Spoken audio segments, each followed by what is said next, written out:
Chicago, 2011. A cop is murdered. Police and prosecutors swear they have the trigger man. He swears he didn't do it. How far will each side go to prove they're right? Like it's just one bombshell after another, where you're like, what? The story of a PlayStation, a brain-eating amoeba, and the relentless pursuit of justice.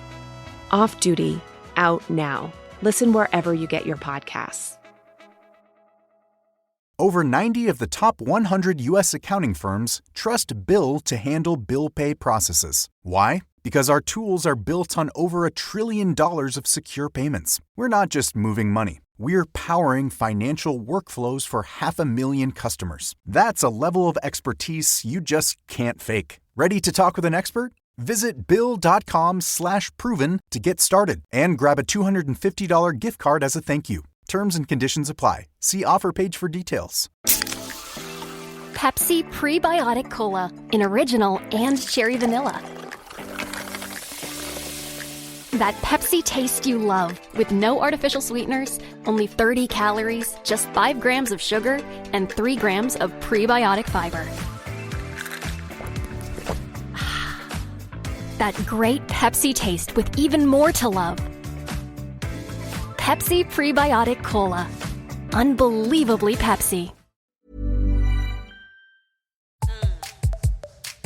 Hello and welcome back to Psych Legal Pop. This is a podcast where we talk about popular culture through the lens of an attorney and a therapist. I'm the therapist, Tess Brigham. And I'm Brooke Brigham. I'm the attorney.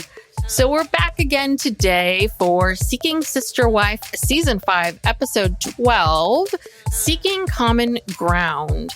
And we really are at the very end here. A couple couples wrapped up last time. So this was really just focused on the Merrifields, the Davises, and the Ryans. And did you get the sense that the Ryans wrapped up too? Oh, yeah, for sure. That was the saddest wrapping up of any couple in my entire I've ever seen. I take that back. They showed a scene from next week's episode where basically Justin is breaking it to Becky that, Yary's out.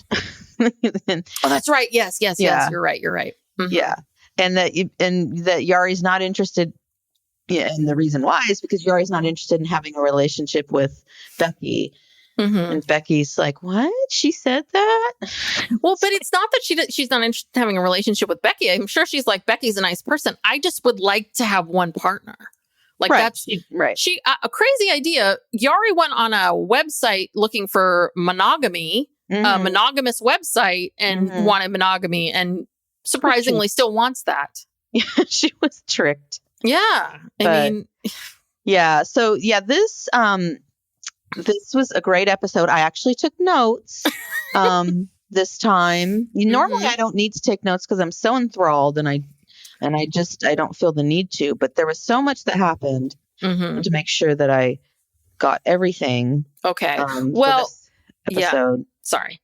And also, I was just going to say that this week, since the final episode is coming, I think it's when you're listening to this, if you're listening to it when it comes out, it's already out.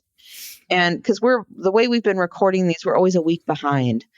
So we didn't want to miss out on the final episode and be, the whole people still talking about it. It's like a week from now. Into June. Yeah. People are like, what? Isn't that show over? Yeah, it's June already. Yeah. I moved on to something else, MILF Manor or whatever. Yeah. So this week we're going to do the final episode on Thursday. So it's a double Seeking Sister Wives week. So Tuesday is this episode 12. Thursday, the final episode 13, will be out. Mm-hmm. Our coverage of it will be out. So it's very exciting. Yes. Very, very exciting. So I was going to ask, where should we start? Should we start with the couples, or do you want to start with your news, your boots on the ground news? Well, why don't we do this? We'll talk about that when we get to the Davises. Okay.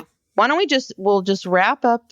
There's not much more to say about the Ryans and Becky. Yeah, let's talk about the Ryans. No, I'm sorry. I thought this segment was really freaking funny. I'm sorry, but Justin said some real winners here.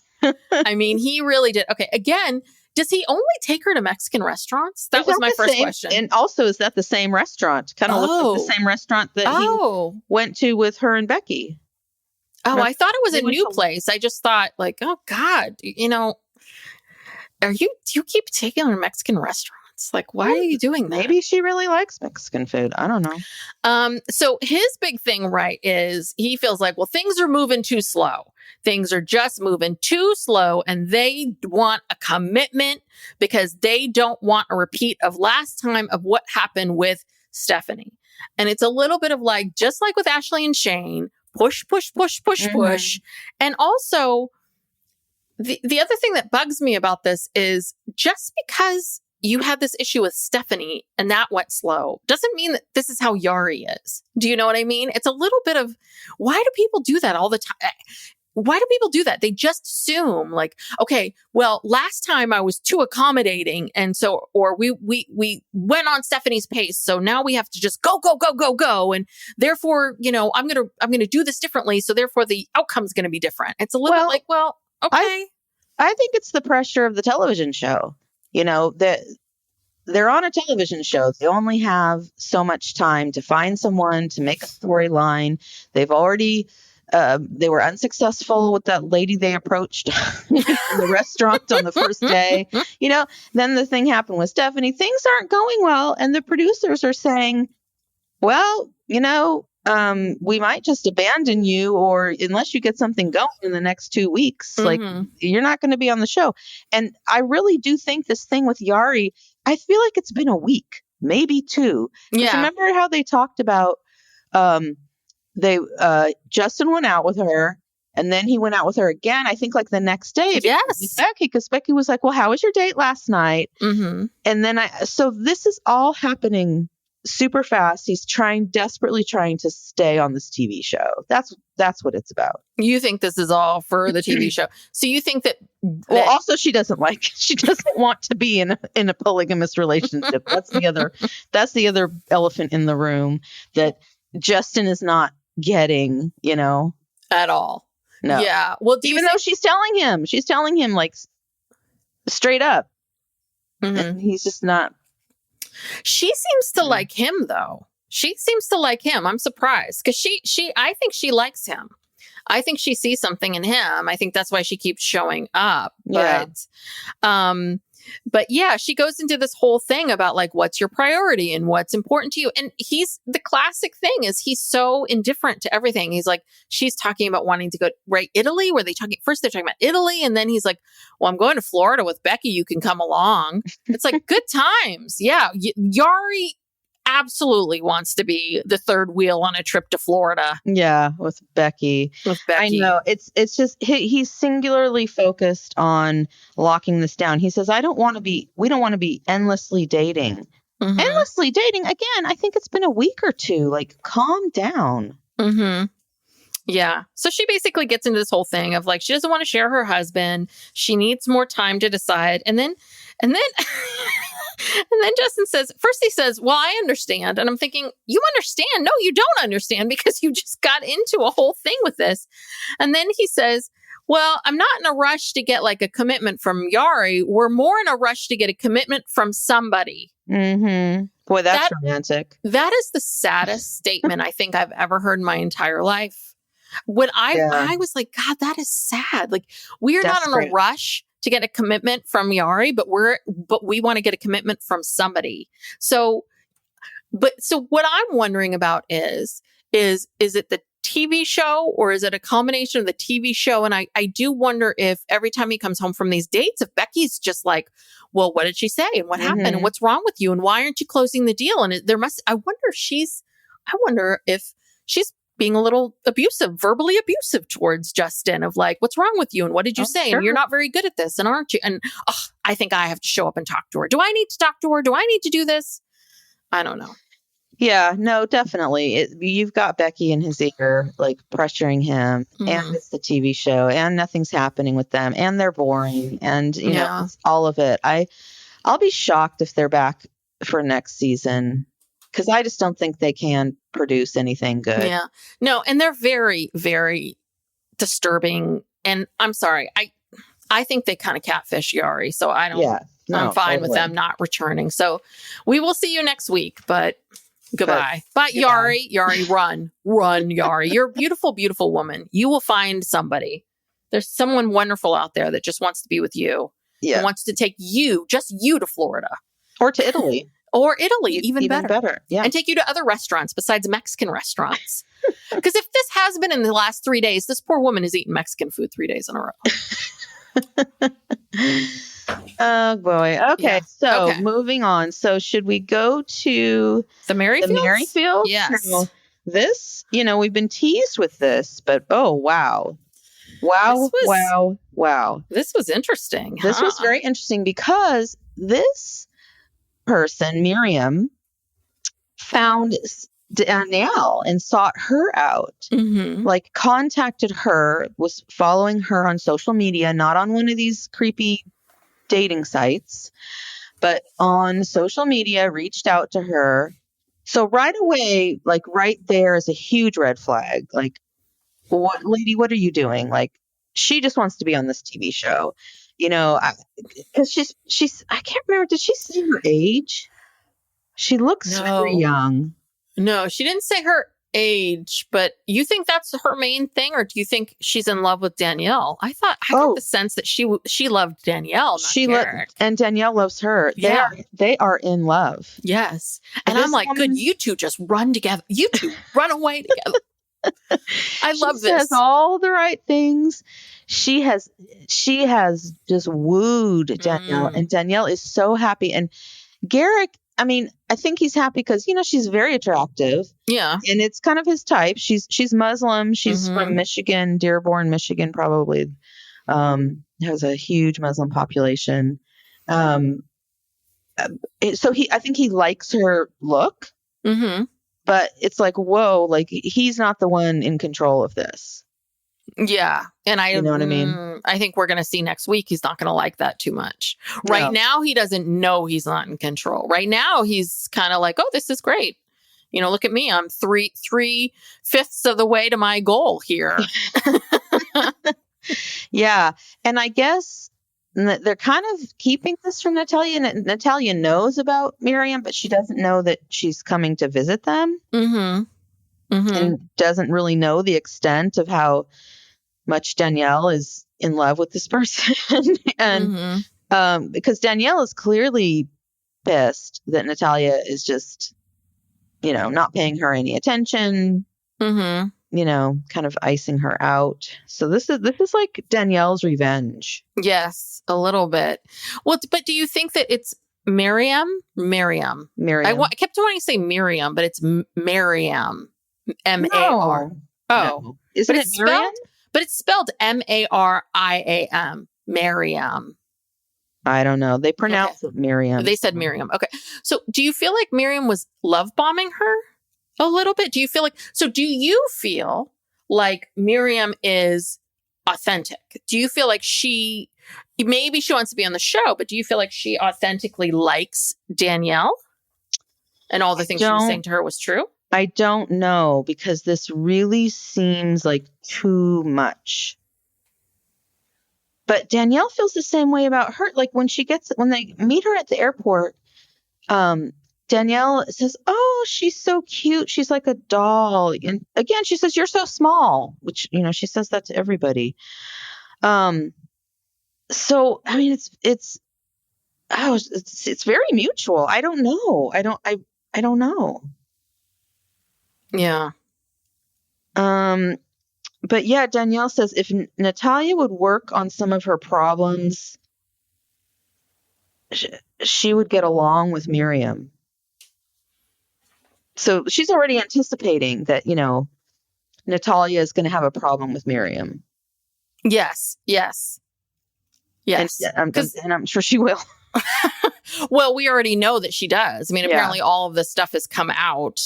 And did we talk about that last week, that things have come out, that Natalia has posted things that haven't been very direct, but they've been, I mean, I think people can read through the lines, right? Like read between the lines that she's talking about feeling betrayed and tricked by the Merrifields, right? Natalia. Sounds like things aren't going very well. Yeah, if she's saying that and the show's not even over yet. Yeah, I can't wait till the show's over and she can really tell us everything. Yeah. But just did Garrick said this right? He said, I wrote this down. It said, Danielle struck up a nice friendship with a lady on social media. Just the way he described it. I was like, okay.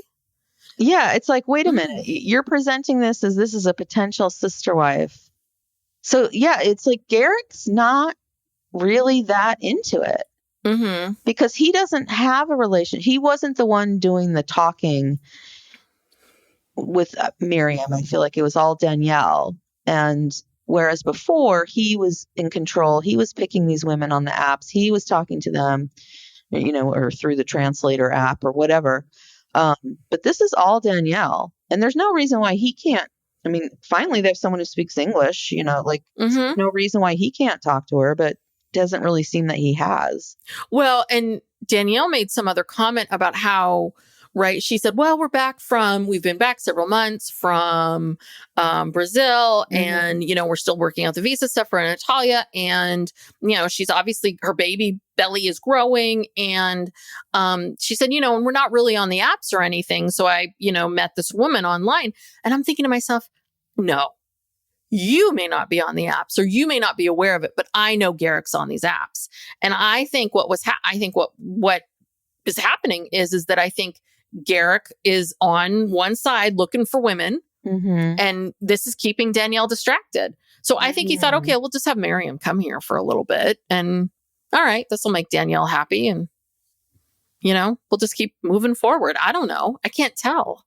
Yeah, it's very hard to tell how he feels about it. Although when they went out to that, wine and tapas bar for their date, where they were really gushing over each other, it's like Garrick wasn't there because he had a migraine. Yes. And this thing about Garrick and migraines comes up a lot. And I think apparently he does, because she talks about this on her lives sometimes, about how Garrick has a problem with migraines, and it is an issue, but he probably got a migraine because this is just too much for him.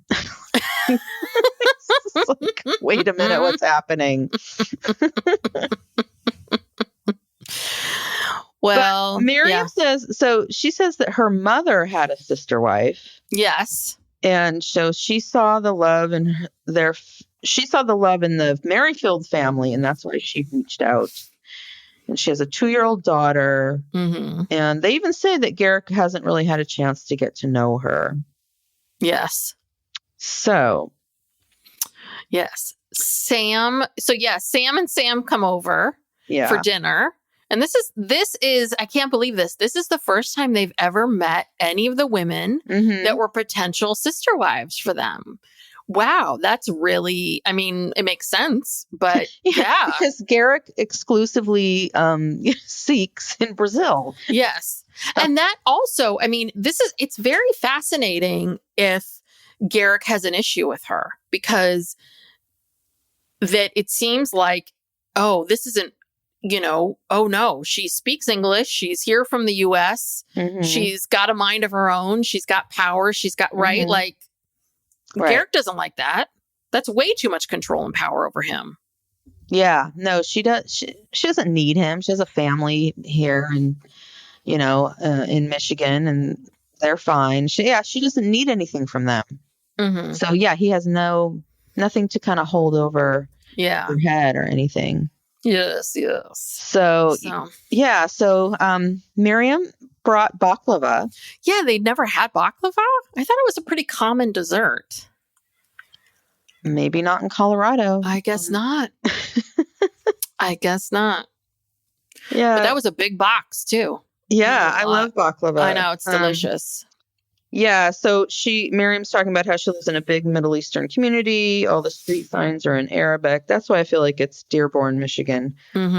Which I remember seeing this on another reality show that I was watching. Can't remember. It was something about sports. Anyway, they were saying that there are, like, Dearborn, Michigan has the largest Muslim population in the United States, and the largest outside of any Middle Eastern country. Just fun fact. Fun fact for you all. Fun fact. Next dinner party you're at. Whip that out.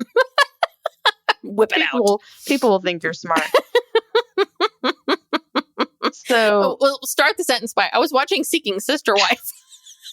See, this is educational. It is the Learning Channel. Yes, it is. Okay. Yeah. So, and Sam just comes right out and says the obvious. Brother Sam, he says, seems like Garrick or Danielle are just doing the same thing again.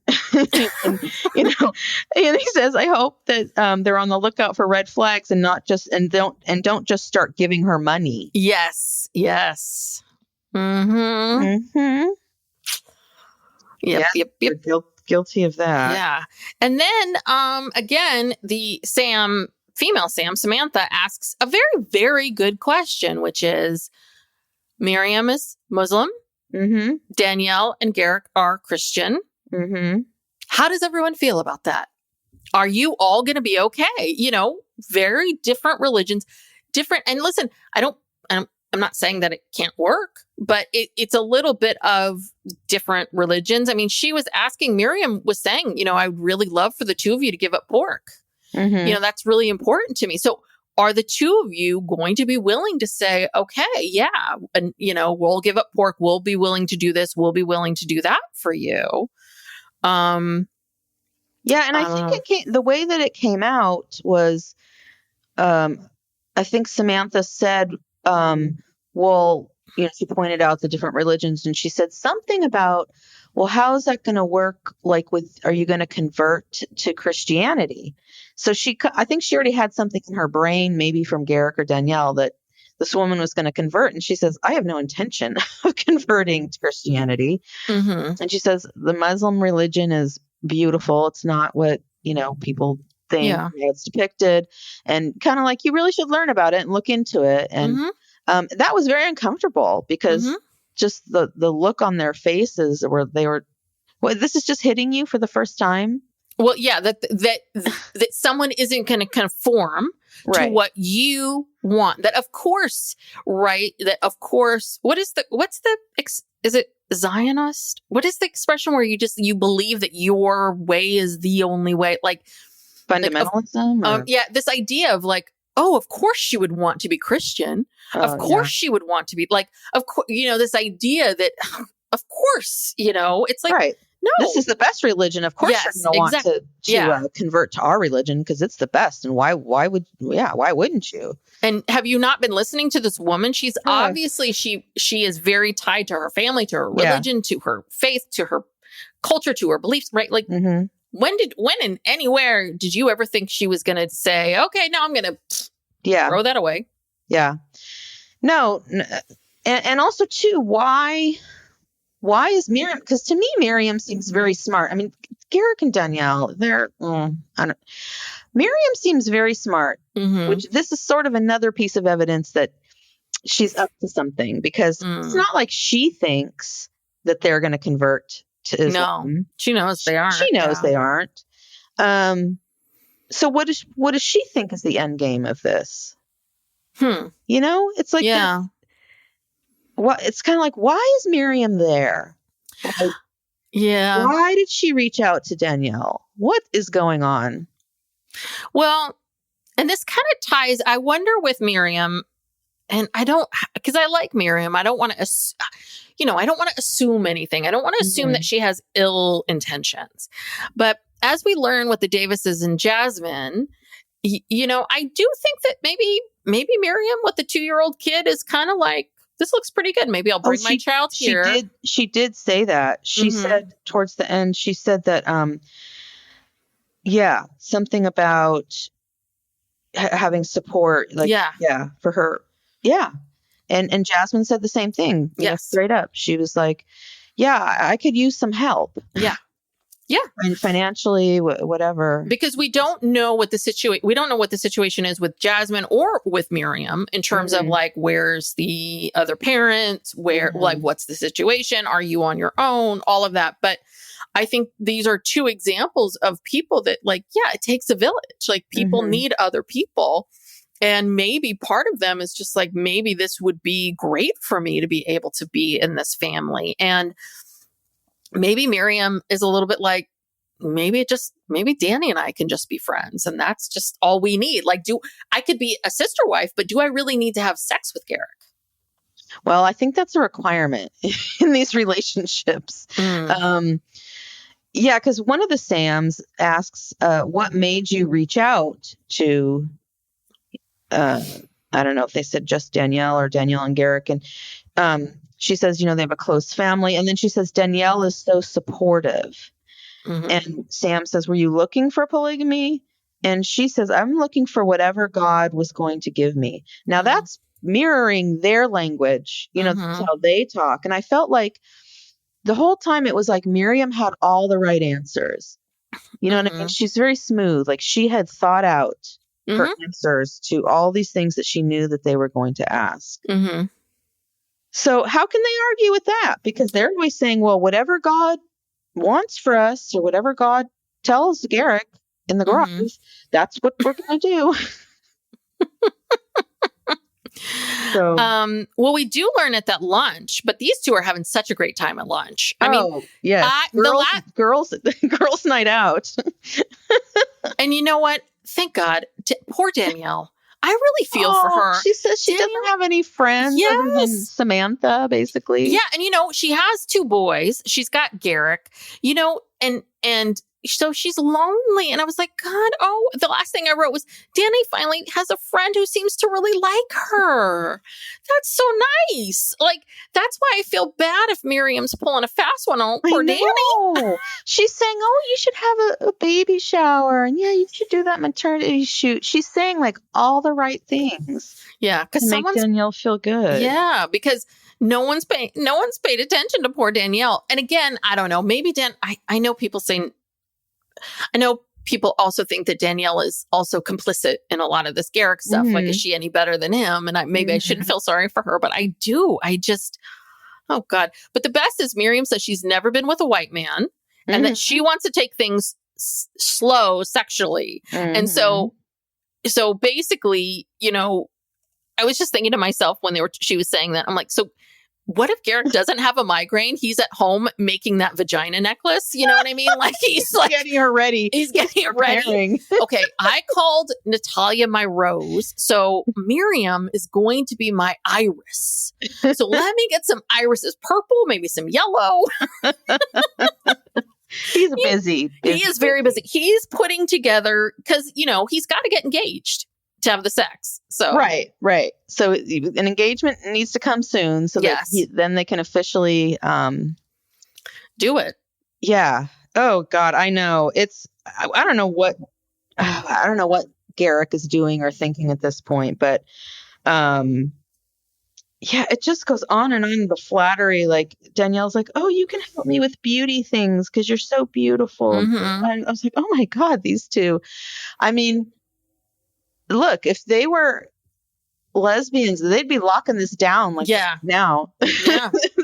they would be spiritually committing and going home to have sex. I mean, listen, it'd make Justin and Becky happy and the Suligans and Ashley and Shane. Like all these people want to lock everything down so quickly. I know. So these two are ready to run off together. Just love at first sight. You know what would be crazy is if Miriam came in and stole Danny from Garrick and was like, you thought you had 3 wives. Now you have 1, Natalia, and she hates you. Bye. We're gone. That would be awesome. It could happen. Oh God. Season 6. That would be awesome. Oh, I can't wait for season 6. I hope Miriam is still around. But yeah, they show the scenes from next week's episode, and it's Miriam and Garrick, on the couch, and they're talking, and he's rubbing her leg and rubbing her leg. And what does she say? She literally says, he's talking about how when he was younger, he was a bad boy. Oh, yes, that's right. And then she's like, I'm comfortable with you touching me. That's how it ends. And he has this look on his face like, what? This is my play. Hold on, touching you. I'm about to give you a a necklace and a ring, and we're about to do it. Because I was out in my garage, and God told me this needed to be, we're married now, and this needs to be consummated. It's time. Yes. It's time. Yeah. I wonder why he was talking about how he was a bad boy. Was it because he found out that he was the first white guy that she had dated, and he's like, oh God, I need to like look cool. Oh, like he needed to be. Well, yeah. What is really a bad boy for Garrick Merrifield? Yeah, what? He like smoked a cigarette. I mean, he had sex outside of wedlock, or he did a few drugs. He's probably smoked weed. A few times. Woohoo, drank. Oh, no, they drink. No, they don't drink. They do drink. They don't drink. They drink. Okay, so how bad? How bad could it be? I don't know. I want to learn more about that. Yeah. Bad boy Merrifield. Okay. So, all right. That's it for them. Yeah, they were not the most... they were not the most... Believe it or not, it gets better. Yes. All right. So we're now to the Davis family. And so here we got to get to the hot goss, because we actually had one of our listeners whom we appreciate. I'm not going to say your name because I didn't get your permission, but was kind enough to send us some info. But you also found this on Reddit as well. Yeah. Info on this. Yeah. I actually saw this on the Pink Shade Facebook page, but someone got it off of Reddit and screenshotted it. So there are screenshots of Instagram posts, and they're from April Davis, and she posted on a account or some, I don't know if it's an IG account or a website or something. Anyway, something called Lifestyles, and it's basically like a polyamory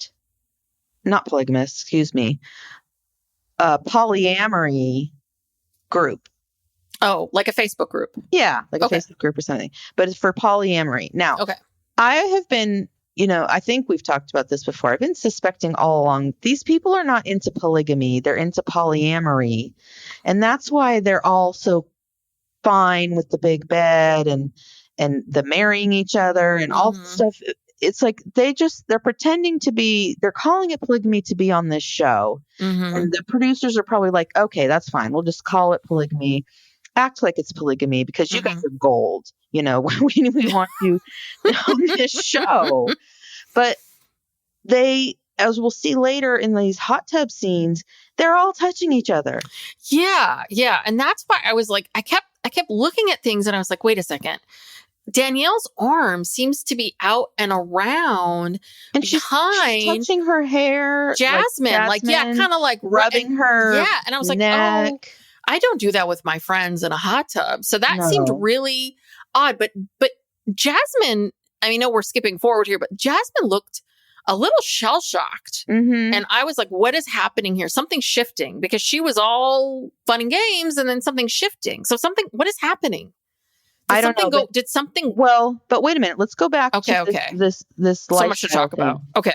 I know. We got to keep focused on this because this has important information. So these posts that April did are from June 13th, 2021, 3 years ago. And the caption, this is April writing it. She says, "Poly life is the best thing to happen to us." And then there's a picture of Jen, Jasmin, Danielle, April, and Nick, like out partying. Then, same website or group, whatever it is, February 26, 2021, from April. "Last night, we all decided to get out of the house. I had so much fun with my husband, wife, and our girlfriend." And there's a picture of Nick, April, Jasmin, and Jen, because Danielle wasn't there that night. So, I know, so the show is behind, but this is 2021. Yeah. I think the show is maybe like what we're seeing now maybe happened a year ago, but that would only be 2023. Oh, yeah. They're lying to us. They're lying to us. Yeah. So, let's just, I don't know why they can still be on the show. Why can't they just tell the truth about what they're doing? So that means that this whole time, what we're seeing is is Jasmin acting? Mm-hmm.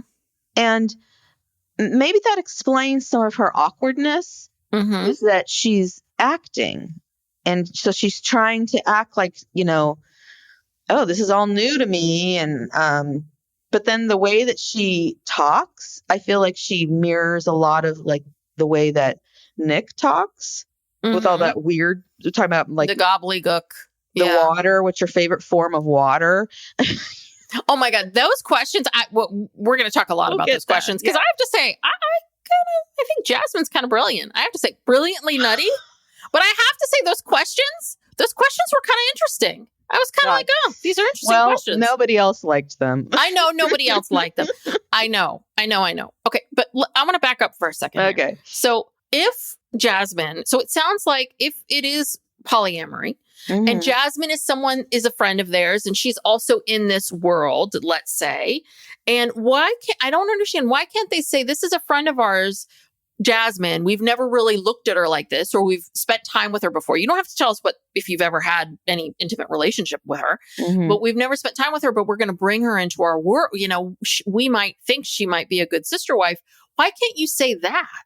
Like, why can't you just say we've known her before? Why do we have to pretend like she's some new person that you've never met until now? I don't know. Was that show Couple to Throuple on TLC? No, it was Peacock. Okay. I have a feeling that TLC is maybe just not that ready to go there, because this is probably the most out there show they have. I mean, think about the rest of their shows, like the Little People, Big World, and the people with all those kids, and I think they try to keep it friendly.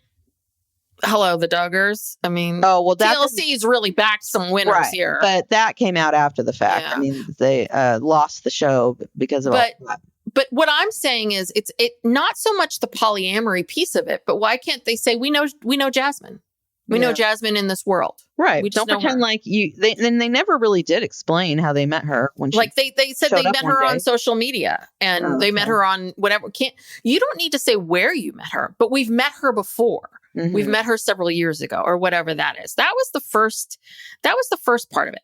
So, but the other part too is that, so why does Danielle look like a deer in the headlights all the time? What is bugging her so much? So if she's down for the poly and she's not, is it just the idea of having to, is it the commitment of marrying someone, which I think is a huge, I mean, I'm with her on this. Yeah. She's bothered. She's bothered by that. She mentions it all the time. Yeah. And that's a lot.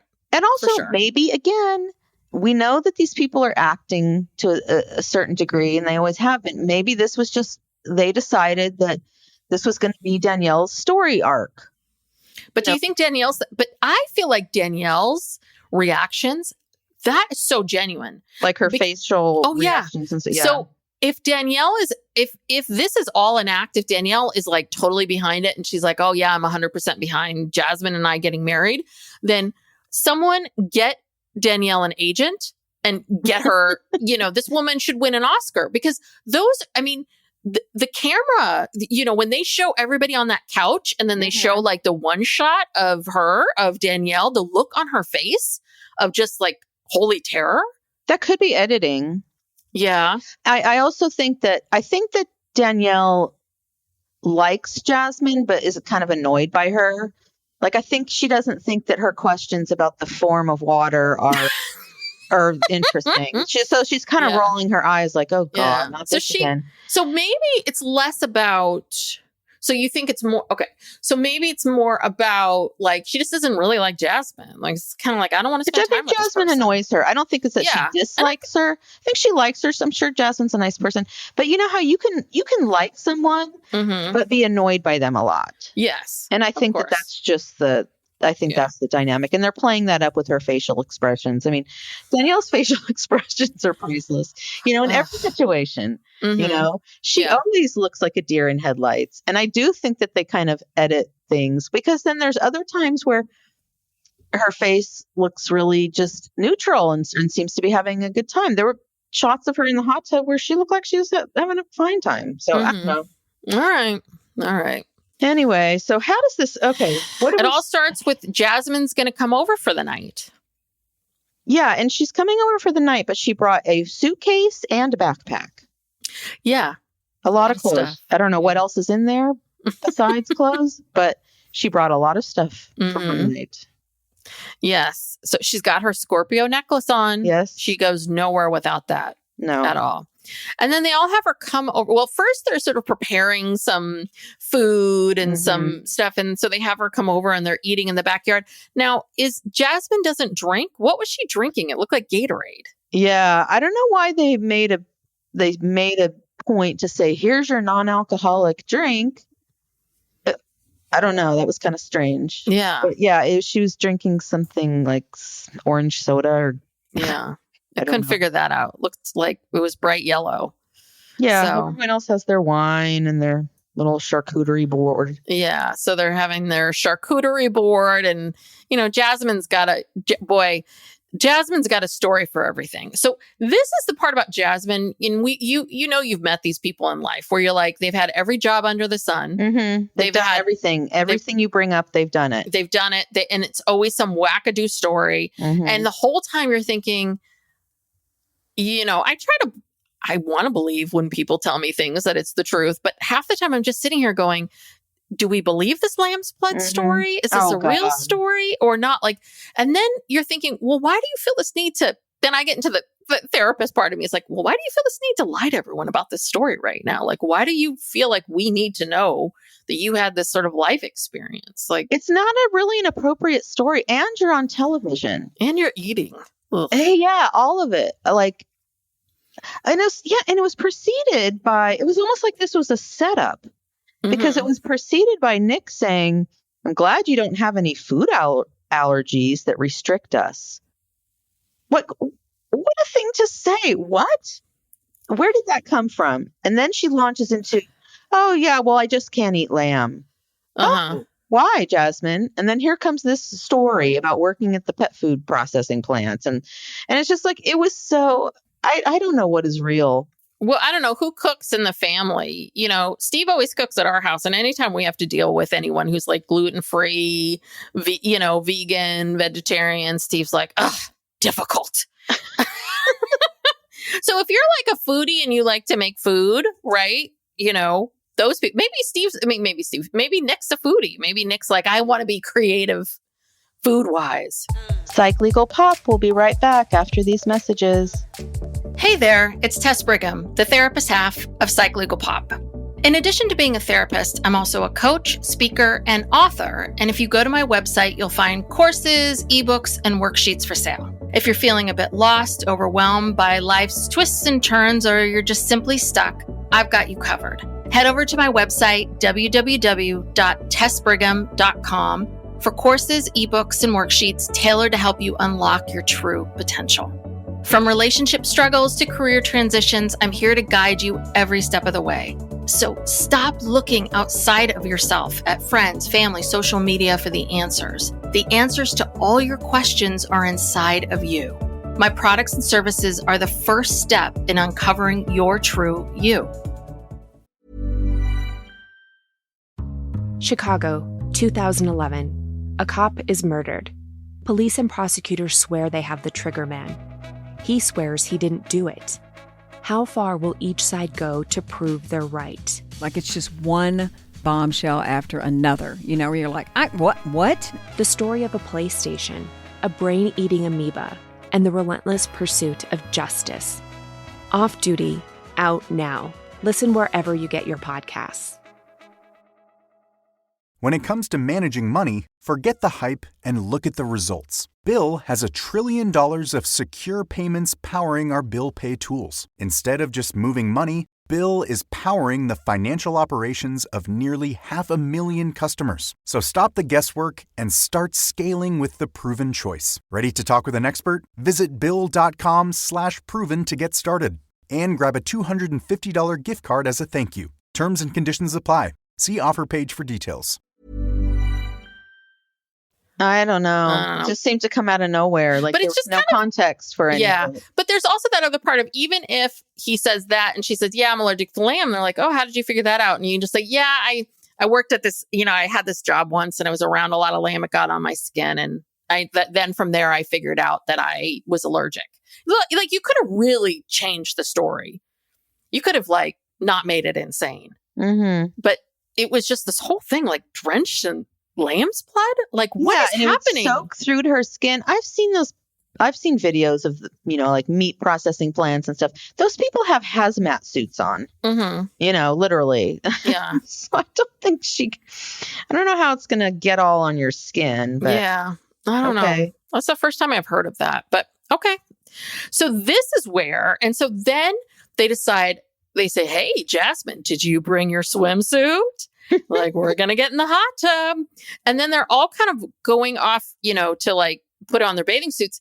And this is the point at which Jasmin says, it seems really cool. It'd be nice to have more help with my child. She basically says that. It's like, oh, now I understand. You want a babysitter. Yeah. You want a babysitter. I could use more help at home and a stable environment for my son. Yeah. So it's honestly, I hate to say, I mean, it's almost kind of like, was Jasmin in between places? Yeah. Is that why she brought so much stuff? She has to stay there for God, I hope her son's not in the car. Oh yeah. I hope, where's her son? Maybe the son is with the father for the weekend or something. I don't know. Oy. But anyway, yeah. Also, and that's the thing, the kids. Because April has a son who I believe he's like a teenager. Mm-hmm. I think. Yeah. I mean, and he's watching all this happening over the last few years, and I don't know. So he lives there too. The teenager does. Yeah, we don't see him, but he lives there. Mm-hmm. And then I saw on Reddit that Nick also has a teenage daughter from a prior relationship. So I don't know where the daughter lives or if she comes over and see. But this, I don't know. I guess I'm being judgmental. Well, yeah, that was my next question: is how have we? Do we know what? I don't know. I don't know enough about this or know sort of what the thought is if you are a parent and you are poly and this is your lifestyle, the best way to approach this with your kids and, how you talk to them about it. I would assume it depends on their age and so many different factors. But I do wonder, like, how do you bring up those conversations? Right. And also at what points and how much, because your kid doesn't need to know about your sex life. Like, there's privacy. And so there's that other part of it too. That big bed. Yeah. And they're all in the hot tub. And I have a feeling like these people, like, I don't think they hold back too much. But I would believe that April probably waits till he's not there. If they're going to expose, right? Yeah. Like, but yeah, you're right. They're all out in the hot tub. Maybe he's inside doing his homework. I mean, he lives there full time. Mm-hmm. So I believe maybe he goes to see his father. I don't know. But also too, it's not just the sexual part of it. That's a lot for a kid to deal. It's a lot for a kid to deal with one or two parents. Mm-hmm. Imagine having all those adults and all that activity, and that's just a lot. And dynamics and who's parent, like who does he listen to? I mean, listen, we do know that people have a lot of problems with step parents and the role of a step parent. And, a lot of step parents out there in the world, like, don't know how much to step in or not step in, and every relationship's different. You're right. Like, and that's what I'm really talking about, these dynamics of, and I assume every family is different and every group is different where they decide from there. But I would assume, I don't know. It's a lot. It's a lot. You're right. It's a lot of relationships to negotiate. And I think, again, people, they get so caught up in the woo, the excitement of it all and, oh, how wonderful. But it's like, the more people you add, the more difficult it becomes. Yeah. The more people you have to deal with. Yeah. So, okay, so we're out of the hot tub. Yes, we're out. No, we're not out of the hot tub. We haven't even gotten into the hot tub. They're down in the bedroom. They're in the bed. They're like they're laying. They go down to the bedroom, to the big bed. They have to show her the big bed, and she plops herself down on the bed, and there's a lot of joking, saying, funny. See how much room there is, and I'm thinking, there's not that much room, and like after you add Nick into there, that's very close. Yeah. You're all up in there with each other. And it also looks like they're in a room that's maybe below. Yeah. It's like a converted basement. Because so the ceiling seems really low. So that makes it feel even more like cave-like. Yeah, and it's small because there's not a lot of room from the edge of the bed to the wall because it's not like a true bedroom. It's like they've converted, it's downstairs. They've converted this basement area. You know what it is? I bet you anything. They probably could not fit that bed in any of the other bedrooms. Absolutely. And still have room for for the camera crew. For anything. Yeah. It probably couldn't even, it's not going to fit on any wall or, Probably. But the four of them do all find their spots where they like to lay, right? Next to a Nick's in the middle. And so they do all find their places and they all decide, okay, this is going to work. This is good. So, all right. Yes. Okay. So, and also another thing, why is Jasmin wearing a cocktail dress? She's literally wearing like a cocktail dress and high heels. Yeah, the high heels were a lot. I mean, she's kind of worn a version of the same thing every time. Like this kind of like, very bodycon tank, all like kind of tank top bodycon, like shapely dresses, kind of jersey knit shapely dresses. And the first time she wore it like bright with a with flip-flops, and then the black was the slit, and then with the heels. And yeah, you're right. This should have been like more of a casual It's a casual, yeah. And she got very dressed up, but yeah. Maybe she didn't know what to expect. Yeah. Okay, so they finish their, that was it for their discussion, the outset, and then they're like, oh, okay, it's hot tub time. So now I have to say, poor Danielle.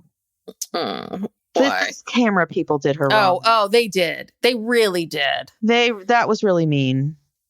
I mean, they show her, getting into the hot tub in a very unflattering angle. And poor thing. Yeah. But anyway, they all fit in the hot tub.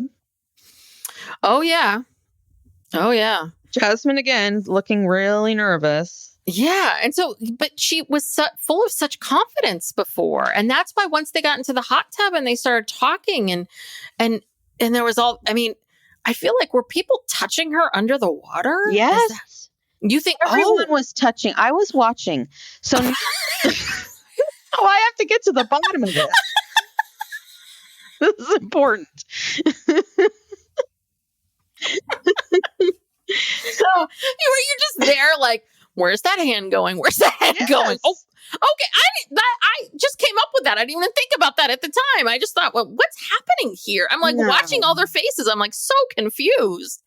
So Nick is kind of, he starts out like, sitting alone, but then he starts to move. He goes from person to person and kind of gives these people attention. And so but in the meantime, he's cuddling up with someone, but his hand is under, you can see under the water and the way the angle, he's touching someone else. He's touching whoever is next to him. Oh, I gotta go back and I gotta rewatch this now. I gotta watch this hot tub scene again. There was a lot of touching going on under the water, and then and also between Danielle and Jasmin over the water.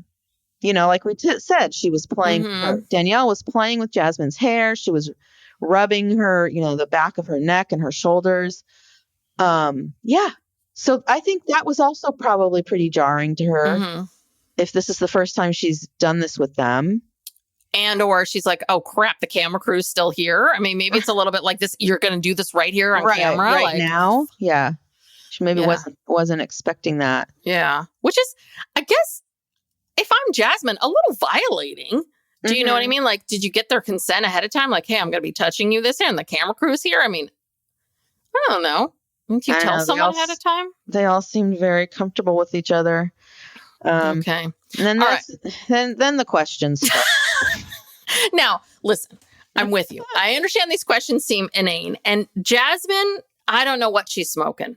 But I have to say, after everyone responded, like when she said, I'm going to ask you, it's kind of interesting. She said, because she asked really stupid, inane questions a child would ask, right? Mhm. But you have to respond with a very meaningful and deep answer. And I was like, Mhm. oh, that's interesting. Okay. So what happens? And I was like, I felt like I understood April. I mean, I already knew this about April, but I think I understood April a little bit. I love red. Red's the color of power. Like it forced her to really explain, why do you like that color? Like, why is that? So but that was a more normal answer than, I've always loved blue exactly the way it is in every form I have ever seen it in my life. Mm-hmm. It's like, it didn't sound like, again, that sounded pretty rehearsed. But I don't know. But Danielle was really annoyed by the questions. Oh, yeah. Well, now I understand a lot more if Danielle's like, let's get it on. And like Danielle's like, I don't care about your favorite color.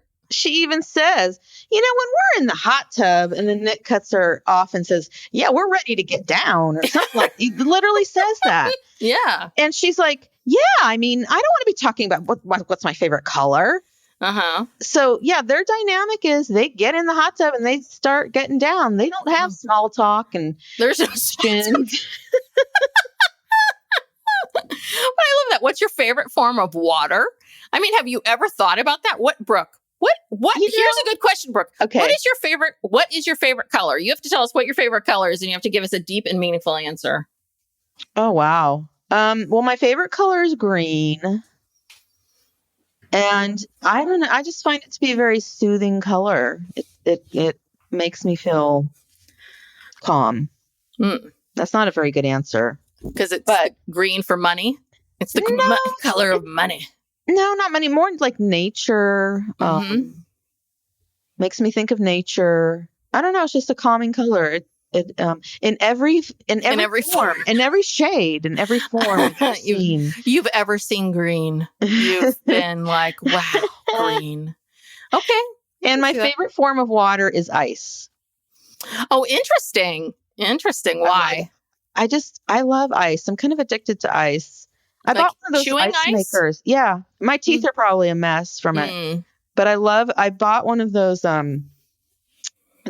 little ice makers that makes that really soft, pillowy, hospital type ice. Oh, yeah. That you can chew. Yeah. Because I love to chew ice. And, so, it's better than chewing like regular ice. But anyway, what about you, Tess? What is your favorite color and form of water? What is my favorite color?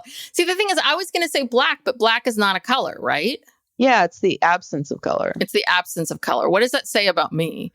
I also like black too, just because the contrast of black with, black can go with anything. Yeah.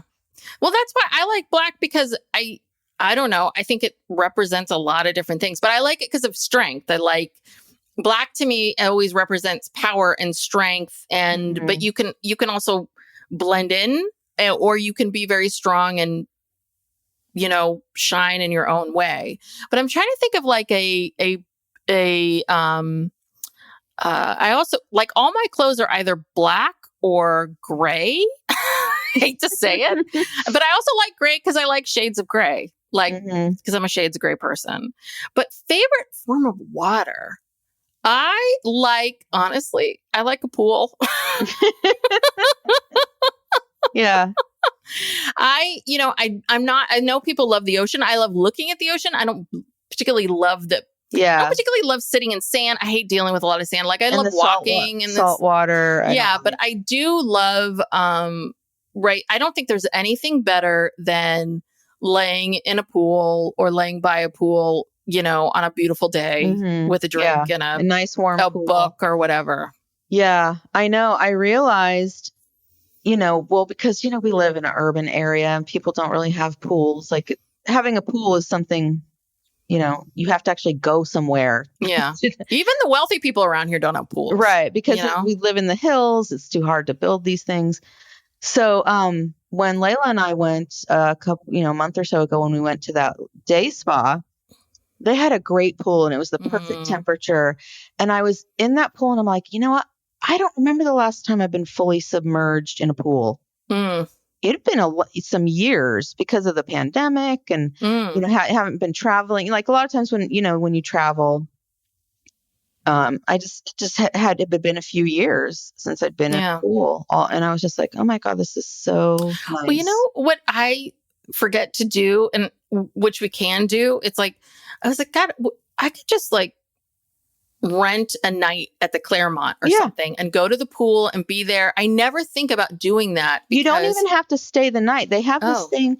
There's an app that Layla uses because she does this. She's done this several times where you get a day pass. Like you go, she's done it in Palm Springs a couple times.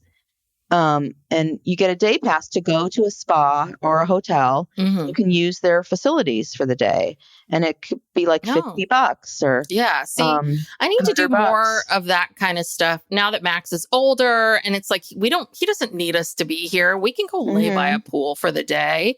We'd be podcasting, cycling, will pop by the pool. Yeah, I'll do that with you. Yeah, we could go up to like someplace warmer. That's another thing. Our weather here is not really pool weather most of the time. But if we go up north, we go to like Sonoma. Somewhere down south. There's a lot of spas up there. So yeah. Now wine country. Now that Layla's 21, take her out to wine country. Did you see have you talked to her this weekend? Yeah, a little bit. Not a lot. Well, Steve's like, well, have you kept up with Layla? And I'm like, no, what am I going to bug her? And so he's like, oh, I saw her on Instagram. She's there she is. I was like, okay, so she's alive. She's well. Like, yeah, she texted me this morning asking me, she had pictures. She does this a lot. She'll send me several pictures of her in an outfit and ask me which one she should wear. And I'm like, I don't know. Like, they all look good to me. But yeah, she's going to some sort of day party, something, I don't know what, but she's got 2 skimpy outfits that she was asking my opinion on. And I'm just like, you look great in both. Like, does it really matter? Like, I don't know. I don't know. When we went shopping last weekend, it was all the it was all of these outfits were skimpy. Yeah. Well, she has on Instagram, on Instagram, you can choose to make your stories, for anyone who follows you, or if you have a public, you don't have a private account, anyone can see it. But then you can make stories that just go out to your close friends. And I got on her close friends list. Oh, I guess I'm not on that. No, I got to try to get on there. You have to request that. Oh, okay. So I'm on the close friends list. So I saw a little bit more. More drunk photos. Oh, are on that one, and I don't know. There was one picture where it looked like she and this girl were, they went to the Sphere, and it looked like they were touching the Sphere, and it had like this sign that said, don't touch. Like have their their backs to the camera and their arms are touching the Sphere, and I'm like, oh no, hopefully didn't get arrested for that. That's the last thing you need is to wake up in jail in Las Vegas for touching the Sphere. Yeah. So no, she's having a good time. Oh, that's good. Yeah. I'm glad. All right. I don't know how we got on that topic. Well, it's form of water pools. And what's your favorite? What's your favorite animal? Do you have a favorite animal? Oh gosh, not really an animal person. But I think it's sort of like, is it the animal that you would want to be? Like, I would think that wouldn't you want to be like a puma? Like a cheetah or someone fast and something that's real fast and graceful, and that, or like maybe a sea lion, because they seem to have great lives. They just lay around. They just lay around, and then when they're kind of hot, they kind of just roll. They don't have to get up. They just kind of roll into the water. And they roll into the water, and then people all day long just look at them and think they're so cute.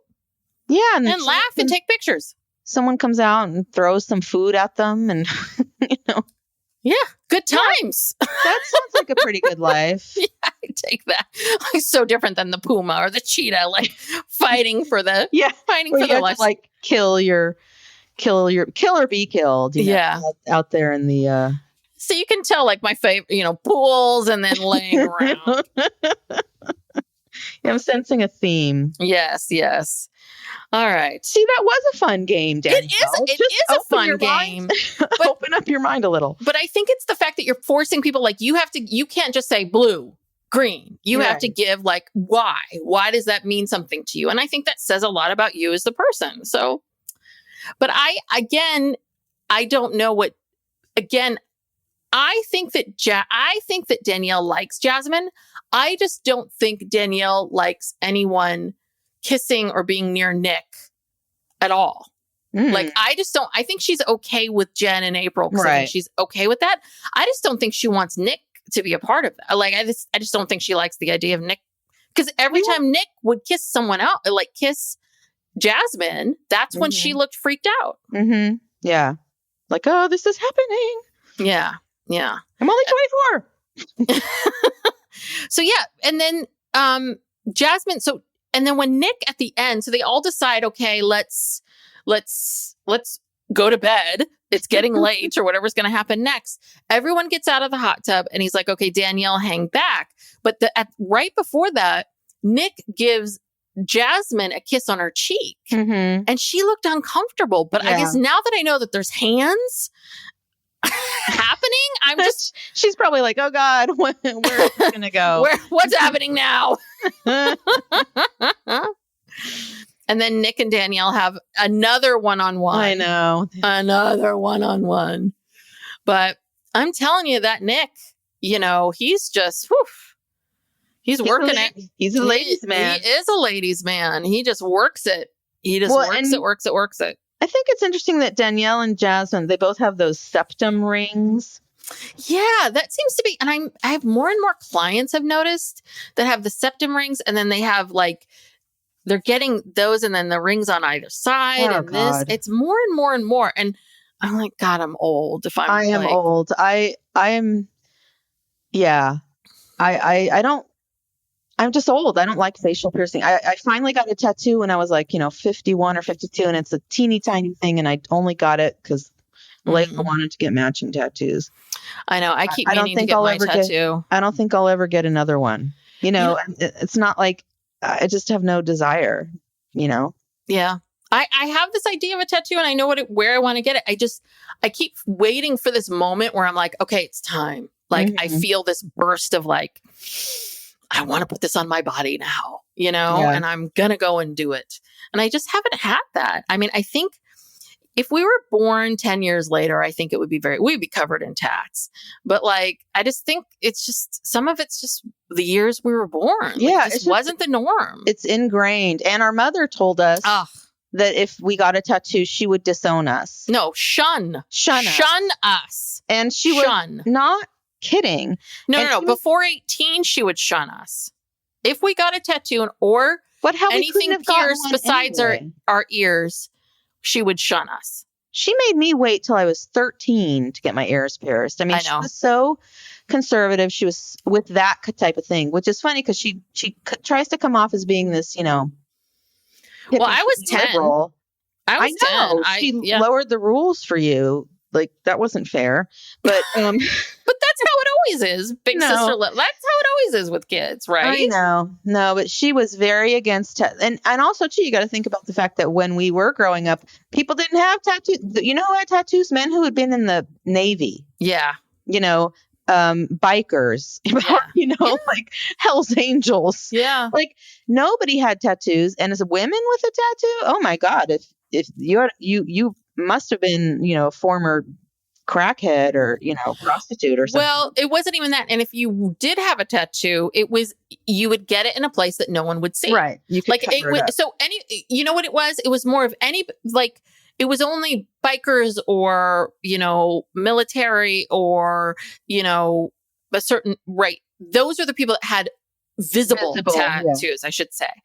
People who had like a tattoo right on their butt or on like an ankle or on some spot we wouldn't see. No one, that was very, very normal, but it wasn't something that it was almost like, what it was? It was something like that was thought of as like secret and shameful. So I think for so long, it was such a shame thing that I think it's hard to like shift your mindset around it. And then being told we'd be shunned didn't help.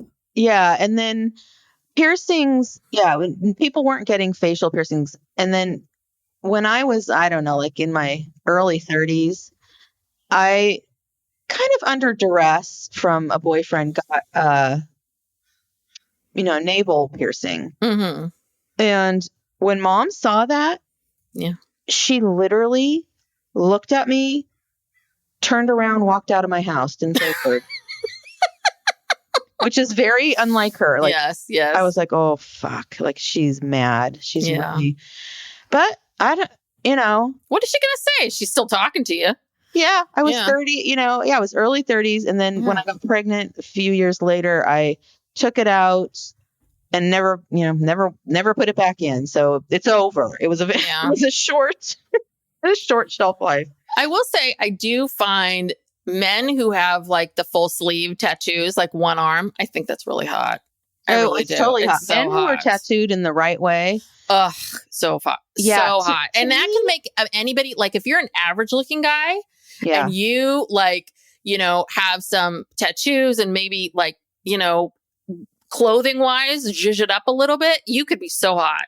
Yeah. And if you have a good body. Yeah. I mean, that's the thing. I don't like it's for me, it's sort of all or nothing. Like, I don't like people who have when people get these random tattoos, they're just on their body all over randomly. But that sleeve, like all the whole thing covered, that's commitment.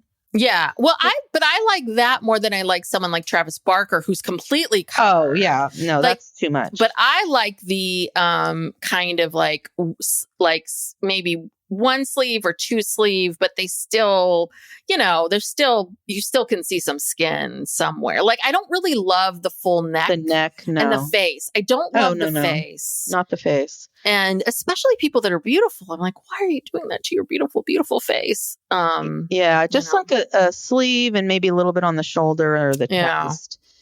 Or the leg. I'll take that too. That's hot. But I mean, can't believe your husband has no tattoos. I know. He's He's been in a band. He plays guitar. He's been in a band for decades. Tattoos. He is in this hardcore. He's been in so many hardcore heavy metal bands. These bands where the lead singer's like, rah, rah, rah, rah, rah, rah, rah. Like that kind of music. Everybody he's in all of these bands with are all tattooed. One of the guys that he was in the band with, this guy, Billy, who was such a degenerate, he wouldn't invite him. He lied to him. He told him we didn't get married. We didn't have a wedding. He was so afraid to invite him to our wedding because he was like, I cannot have this guy around your family. Like, he was like, no. But Billy actually tattooed. Like, he could have gotten a tattoo so many different times. Yeah. Like, it was a tattoo or like would trade people for tattoo. Like, he had such access to it. And no.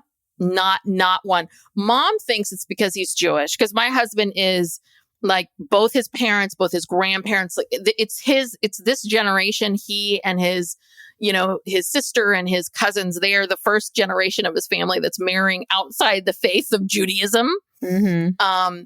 So Mom thinks it's because he's so ingrained in the Judaism, like the fear of not being able to be buried in a Jewish cemetery or what it means, which I understand. And maybe, I don't know. He says it's not.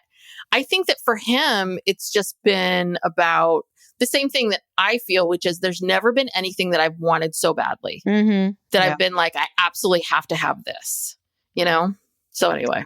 Yeah, it's a big commitment. Mm-hmm. So, anywho, I don't even know how did we get on tattoos? The tangents. Oh, we were talking about the septum rings. Yes, but and I think that Jasmine's are a little too big. Danielle's don't bother me as much because they're smaller, but with Jasmine, like that's everything you notice. That's the thing. It's like it's so you can't look at anything else. Yeah, it's like looking at those, and because they seem too big, they're like touching her lips. Yeah, it's true. Well, in all of this, I really do hope that Danielle is acting and that this is all a joke and that she really thinks Jasmine's hot and she's fine with this whole thing. Because if not, I feel like someone has to go and rescue her or something. I know. Right? Where's her family? Like, she said she comes from a large family, had a lot of siblings. Where are they? I think we need to fly to Colorado and rescue both Dannys and get them both away. I mean, because neither of them seem to be consenting to this, but maybe they are. I don't know. Well, Danielle Merrifield is great now. Oh yeah, she's got a friend. She's finally got a friend. Someone likes her. Someone wants to hang out with her. And this is what she wanted out of it. Yes. She wants a best friend. Yes. So that's why I keep coming back to, why can't Miriam just be a friend? Yeah. Does she have and call herself a wife, but you just don't have sex with this guy? Like, why can't they can't? You're all gonna get married anyway. You can't be legally married, right? He's now married. Miriam can't legally marry. Remember he divorced Danielle, but he's got to marry Natalia when she gets here. Yet. We don't know if they're even still together. I guess we'll find out when this show is over. I highly doubt that that they get married. They have to go through this whole K-1 visa process. And Danielle hates her. Okay. She hates Danielle. But really, Garrick, if you're listening, this actually works for you, because even if the thing with Natalia doesn't work out, if you just let Miriam be a sister wife that you don't have sex with, that you just have a commitment ceremony of love for everyone, you now are still single. You can meet someone else in Brazil. Listen, there's tons of... He loves that country. And he loves the women of that country. There's someone else he wants to marry. So he needs to keep his options open. I think he's now going to have a hard time actually getting someone here on a K-1 visa, because he already filed for a K-1 visa for Roberta. She ghosted them. So that visa expired. Then he's going to go back and he's going to apply for one with Natalia. That's going to raise some red flags. Yeah. Right. So, and he's on this TV show, so that doesn't help either. So, yeah. All right. We'll see. Gosh. Oh God, I love this show. Okay. So season finale in a few days. Yes. That's going to come out on Thursday. We'll be out. What is that? I don't know the date. Well, today is Tuesday. When you're listening to this is the 28th. So that will be the 30th. Okay. So we will know by then. Very exciting. So thank you so much for tuning in and for supporting us. What? Yeah. Then the next Monday, which I think is June 4th, that's when we'll start. No, Tuesday. I'm sorry. Tuesday the 4th. Tuesday, June 4th, we pick up our Sister Wives rewind. Yes. Or on season 6. I can look up, but can you look up like where we're? Yeah, but you always say that when I start to scroll, you can hear me clicking, and I'm worried that the audience can hear me clicking. They can hear the clicks for a few minutes. You can. I'm sorry. I didn't realize that this whole time. I did not realize, and so people are like, "What is she clicking through?" I was just trying to figure out, just Googling.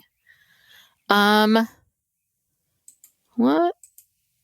I want to say it's like season 6. I have it. Oh, wait. 15. I actually have it written down what we recorded. 10. Where did we start from? Okay. I think we're starting at episode 8. Because when we recorded a bunch of episodes. Yeah. So season 6, episode 8. Yeah. That's what we'll be covering June 4th. Yes. Wait. June 4th. You're right. Yes. Okay. So Sarah, go ahead. You can do your outro. So if you enjoy us and enjoy our podcast, please check us out on Patreon.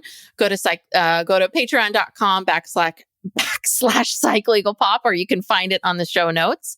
Right now we just have one tier where you get a weekly bonus episode from us, plus a monthly true crime. We just did the Sins of the Parents, the Crumblies, which was a really fascinating topic to discuss.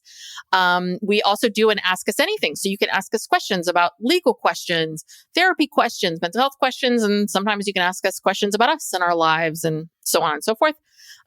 So that's for $8 a month. And, so subscribe to, if you're not already subscribed, to this podcast, free podcast, yes, please subscribe. It helps grow the podcast. And if you can, leave a rating, that also helps to grow the podcast. Yes. Any 5-star, if you don't want to write anything that's 5, a 5-star rating review always helps us tremendously. And if you have any ideas or thoughts for the shows, you can reach out to us on Instagram at PsychLegalPop, or you can email us at PsychLegalPodcast@gmail.com. Thank you so much, and we'll see you all next time. Bye. Bye.